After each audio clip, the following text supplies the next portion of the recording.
واحد قاعد قدام بيته ما عنده اي برنامج، قدامه كده في سواسيو ماسك لك عيشه وبيجد عليهم السواسيو بياكلوا ساكت.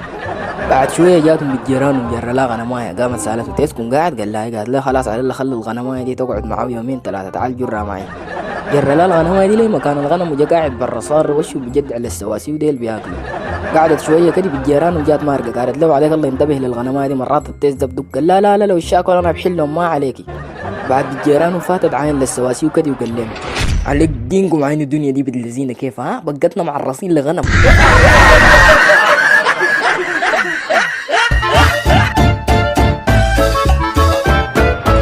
آدم جوا.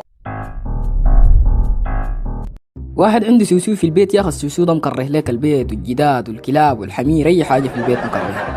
تصحى من النوم تلقاه متغطي ببطانيه، تقدر تشرب مويه لما لقيته جوا الكوز بتلقاه قاعد يستحمى جوا الزير. يشوف زول داير يخش الحمام يشيل الابريق ما يملك.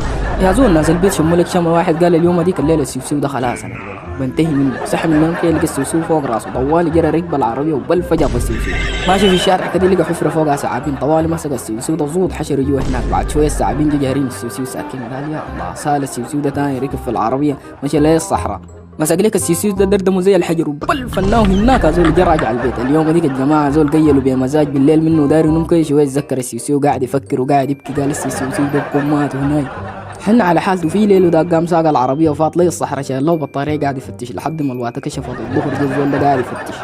بعد شويه لقى لك السيسي مجدوع في الواطه لونه قلب صوفه مقطع عيونه صغار ولسانه طالع برا. قال السيسي مات قاعد يبكي. شال السيسي وجاري شويه السيسي وقال له نزلني يا سجم انت يا اخي قديت الشغل انا كنت مشرك لي صقر.